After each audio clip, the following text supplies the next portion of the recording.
हर हर महादेव। स्वागत है आप सभी का सोमनाथ में। सोमनाथ जो 12 ज्योतिर्लिंगों में से सबसे पवित्र प्रथम ज्योतिर्लिंग है, जिसकी स्थापना चंद्रदेव ने की थी, जो गुजरात में स्थित है। सोमनाथ जी का यह मंदिर शिवजी जी को समर्पित है। इस मंदिर को 17 बार लूटा गया था और 6 बार तोड़ा गया था। सोमनाथ मंदिर को आखिरी बार सरदार वल्लभ भाई पटेल ने बनवाया था। सोमनाथ जी के मुख्य मंदिर के पास ही में पुराना सोमनाथ मंदिर बना हुआ है। मुगलों के द्वारा जब सोमनाथ मंदिर को पूरी तरह तोड़ दिया गया था, तब अहिल्याबाई जी ने इस मंदिर की स्थापना की थी। सोमनाथ जी के दर्शन करने के बाद भक्तजन अहिल्याबाई जी के मंदिर में जरूर आते हैं। अब हम आ गए हैं सोमनाथ में स्थित वाणगंगेश्वर, जिसका संबंध सीधा महाभारत काल से है। वाणगंगेश्वर महादेव जी का अभिषेक निरंतर समुद्र राज जी करते हैं। ऐसा माना जाता है वाणगंगेश्वर महादेव स्वयं भू शिवलिंग है। इनकी स्थापना नहीं हुई है, ये स्वयं प्रकट हुए हैं।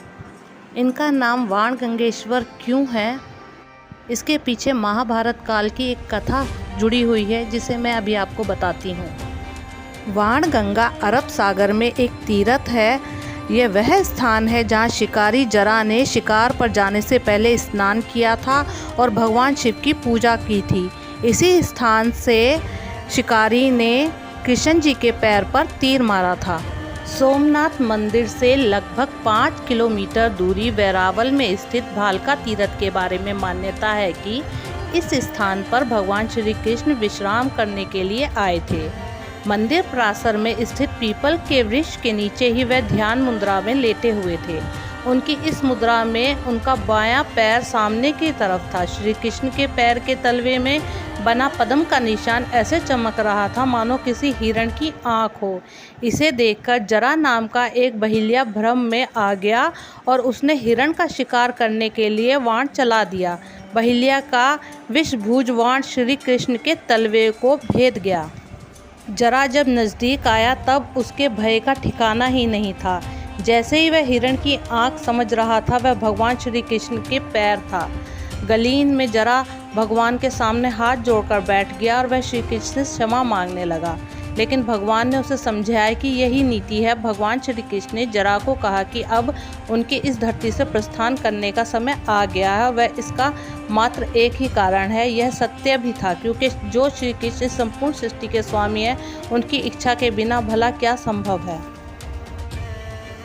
अब हम आ गए भालका तीर्थ। ये वही स्थान है जहाँ पर श्री कृष्ण को तीर लगा था, और ये वह पीपल का पेड़ है जिसके नीचे श्री कृष्ण विश्राम कर रहे थे और शिकारी ने उनके पैर पर तीर मारा था।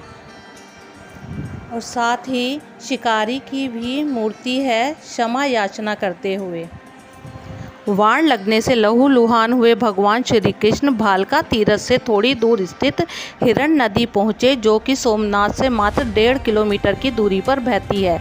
नदी के किनारे पहुंचकर भगवान ने अपना मानव शरीर त्याग दिया और अपने वैकुंठ धाम प्रस्थान कर गए। माना जाता है कि नदी के किनारे आज भी भगवान श्री कृष्ण के चरणों के निशान मौजूद हैं।